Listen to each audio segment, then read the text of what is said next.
Mixing and matching sounds like the most easiest thing when it comes to styling outfits and styling a wardrobe, but actually sometimes it can be kind of overwhelming. It's like, where do you start? So that is what we're focusing on here today. Like, ride with me if you ride with me, you can slide with me if you feel like. Hey, ride with me if you ride with me, you can slide with me if you feel like.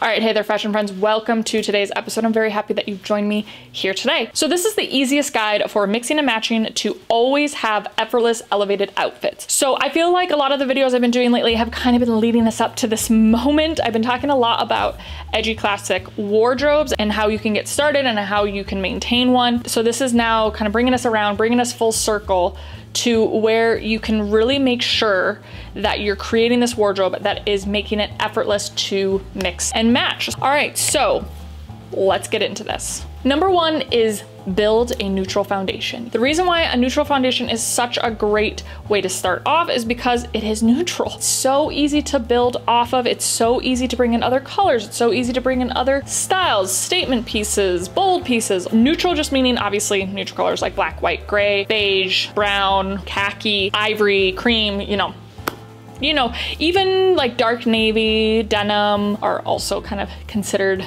neutrals in my book. Gray, I already said gray, okay. But denim to me is like a universal thing. So I don't even really consider that color or neutral. So I guess it's like the ultimate neutral. It's Switzerland.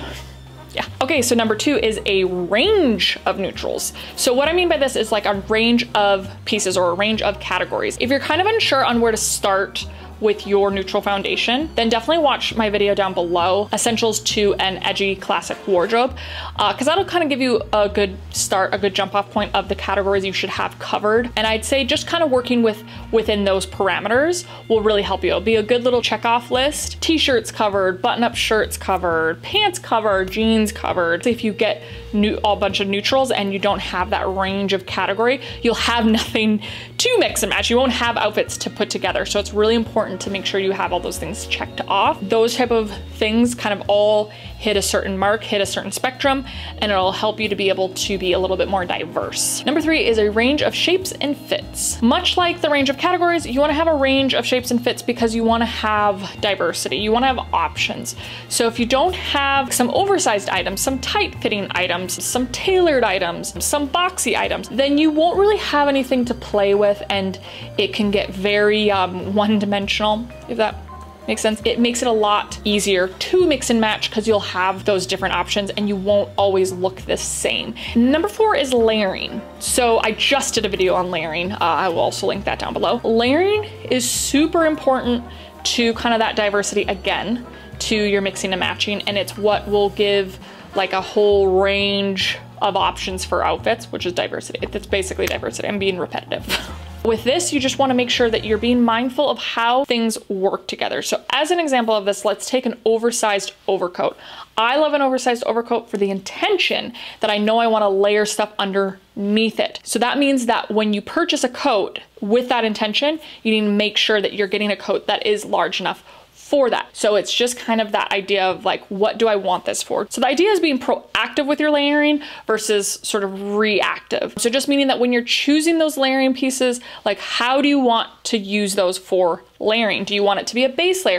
Do you want it to be a mid layer? Do you want it to be an over layer? Just kind of keeping that in mind because then that will definitely determine how you size that item. Number five is statement pieces. So statement pieces are extremely important for when it comes to bringing in that edge, bringing in that personal style, bringing in that contrast. The great thing about all the steps that we've talked about so far will kind of lead you up to this point, will lead you up to success for your statement pieces. The idea of all of the things we've just talked about is that they are kind of the foundation, the canvas as it was. So now that you've built this nice neutral palette, you have so much more room to play with your statement pieces because whatever statement pieces you bring in, they should go with your neutral foundation. So it just makes things so much more easy to mix and match with those statement pieces. So a lot of people think that you can't have like a minimalist wardrobe or capsule wardrobes or anything like that with like bold statement inspiring type pieces,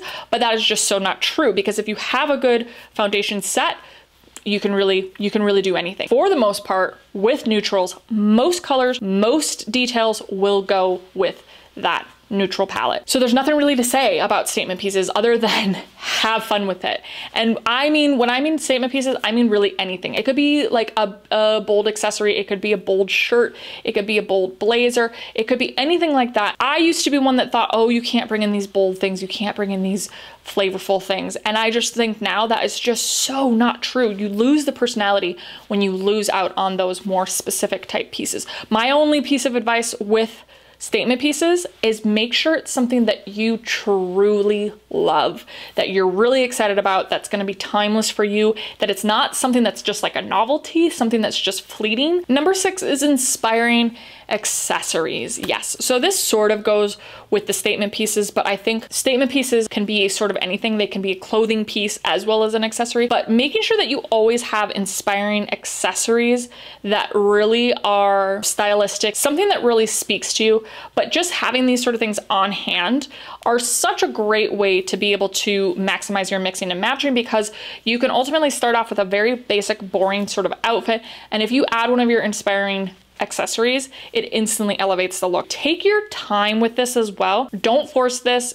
It doesn't need to happen tomorrow. Prioritize for when you do really come across a piece that you're absolutely obsessed with and excited about. Number 7 is edgy shoes, or I guess stylistic shoes. When it comes to mixing and matching, if you always prioritize choosing shoes that are just a little bit more elevated, that are a little bit more unique, that have just a little more style to them, a little more edge to them, just little something extra about them that isn't super conventional, then you will elevate your looks no matter what. So it makes things so much more effortless when it comes to an outfit. So I can wear one outfit and mix and match different shoes with that one outfit. It transforms the outfit just by changing out those shoes. So I really highly suggest prioritizing shoes that you are super excited about, that definitely add some style, some flavor to an outfit. All right, my friends, so that is the easiest guide to mixing and matching.